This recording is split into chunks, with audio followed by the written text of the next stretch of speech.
રાજ્યમાં પીજીવીસીએલ વીજ વિભાગ દ્વારા વીજ બિલ બાકીદારો સામે મેગા ડિસ્કનેક્શન ડ્રાઈવનું આયોજન કરવામાં આવ્યું છે। બોટાદ જિલ્લામાં 111 ટીમો બનાવી 225 કર્મચારીઓ દ્વારા જિલ્લાના બાકીદારોના વીજ કનેક્શન કાપવાની કામગીરી હાથ ધરવામાં આવી છે। મેગા ડિસ્કનેક્શન ડ્રાઈવ અમે કોર્પોરેટની સૂચના મુજબ ગોઠવવામાં આવેલ છે, તો એમાં અમને થોડી ઘણી સફળતા પણ મળી છે કે અમે છેલ્લા 2 દિવસમાં આ જાહેરાત અંતર્ગત જાહેર જનતા અને કન્ઝ્યુમરો જેને જાણ થઈ અને જેને ભરવાના હતા એવા 2.5 કરોડ રૂપિયા અમે રિકવરી માત્ર 2 દિવસમાં કરી છે।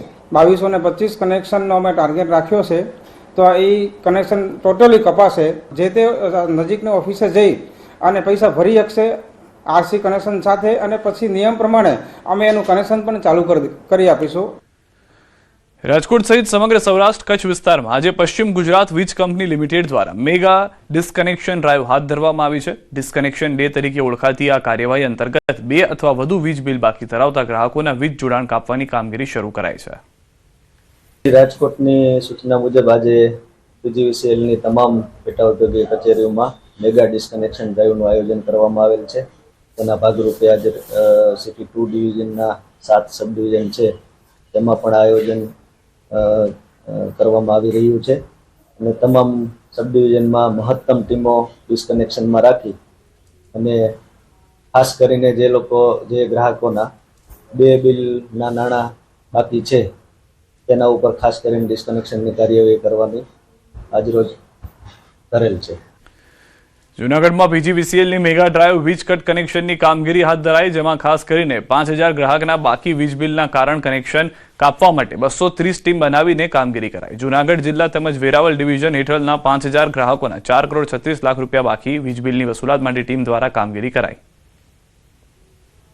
જૂનાગઢ વર્તુળ કચેરી તરફથી મેગા ડિસ્કનેક્શન ડ્રાઈવનું આયોજન કરવામાં આવેલું છે, જે મુજબ અમોએ બધો પ્લાનિંગ કરેલું છે। ગઈકાલે આજની તારીખે વર્તુળ કચેરી અંતર્ગત ટોટલ 230 ટીમ રવાના થઈ ચૂકી છે, જેની અંદર ટોટલ 5062 ગ્રાહકોનું લિસ્ટ લઈને નીકળ્યા છે।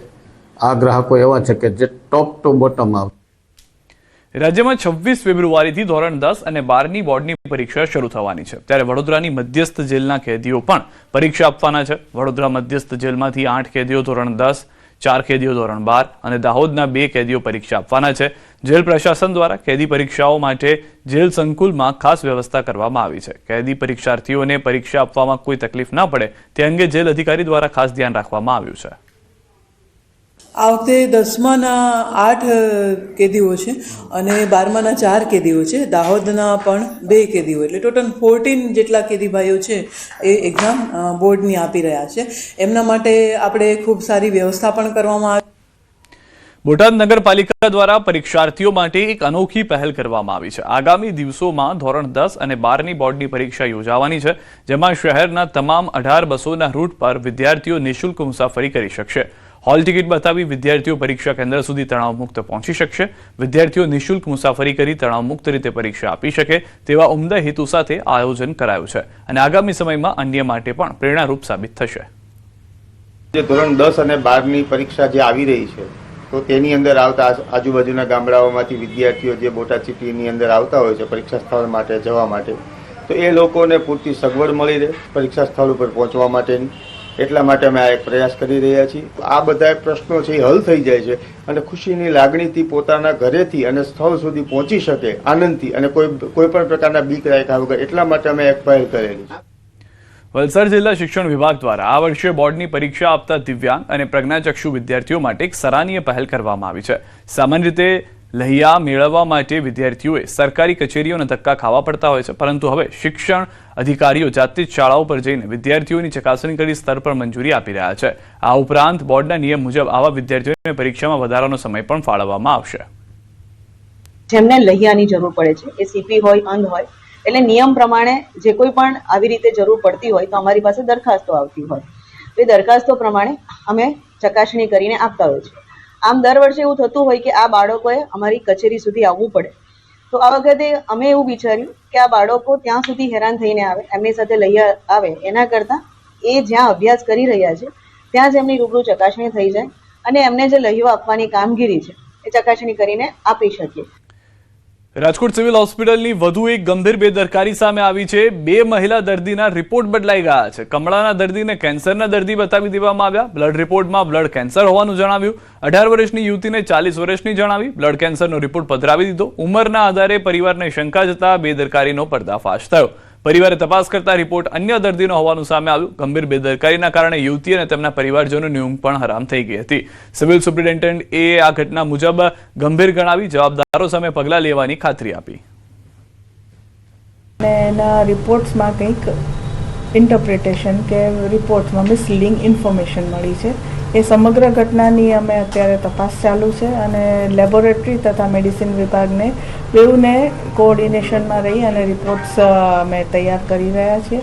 રિપોર્ટ્સમાં કંઈ પણ ખામી આવશે કે કંઈ પણ આવશે તો જવાબદાર સામે પગલાં લઈશું।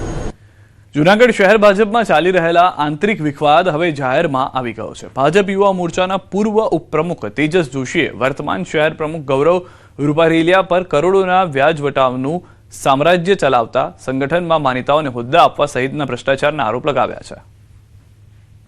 સાહેબ, જુનાગઢમાં જે શહેર પ્રમુખ છે બહુ સારા એવા ગૌરવભાઈ રૂપારેલિયા સાહેબ, એને એવો વ્યાજનો ચક્ર હલાવ્યું છે કે તમે સામાન્ય નાના માણસ મોટો માણસ બધાને એમાં ઇન્ક્લુડ કરી લીધા છે। અને મારે એ પણ કેવું છે સાહેબ, ગૌરવભાઈ રૂપારેલિયા, તમે જે જેએમસી જુનાગઢ નગરપાલિકા જુનાગઢ મહાનગરપાલિકામાં જે બાંધકામ શાખામાં જે 2 માણસોને ગોઠવા છે એમને મારે કેવું છે કે તમે આ વહીવટ રહેવા દો। બાકી નેક્સ્ટ હું પ્રેસ કોન્ફરન્સમાં તમારા બી નામ કહીશ, તમે આ બધું બહુ ખોટું કરો છો, આવું કરપ્શન રહેવા દો। સાહેબ, એમનું એક જ કામ છે, બસ તમે એની ગાડી ચલાવો, હોદ્દો મળી જાય। તમે એની બિલ્ડિંગ બનતી હોય એનો બિલ્ડિંગનો વિરોધ કરો તો પણ હોદ્દો મળી જાય। આવું એમનું કામ છે સાહેબ।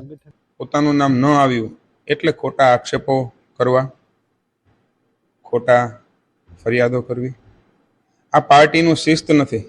છતાં પણ એમની જે લાગણી હતી, વાત હતી, એ કંઈક ને કંઈક પ્રદેશમાં વાત કરી, પણ જે આ પ્રમાણે મીડિયાના માધ્યમથી આ જે વાત જાહેર થાય છે, આ વાત શિસ્ત વિરુદ્ધની વાત છે, આ પાર્ટીના નિયમ વિરુદ્ધની વાત છે। કેમ કે કોર્પોરેશનમાં એમને મારી વાત કીધી કે કોઈ 2 અધિકારીઓ, એવું કોઈ કોર્પોરેશનની વાતમાં હું ક્યારે પડતો નથી। કોર્પોરેશન આજે 1 વર્ષ પૂરું થયું, નવી જવાબદારી મને સોંપવામાં આવેલી છે, ત્યારે આ 1 વર્ષના ગાળા દરમિયાન કોર્પોરેશનમાં સ્ટેન્ડિંગ કમિટીની મિટિંગ અને બોર્ડની મિટિંગ સિવાય કોર્પોરેશનના રેકોર્ડ હું આપને વિનંતી કરું છું કે આપ ચેક કરાવી લ્યો। એક પણ પગથિયું ચડ્યું હોય ને તો આપે મને આક્ષેપ કરવાની છૂટ છે। હું ક્યારે મિટિંગ સિવાય કોર્પોરેશનમાં જતો પણ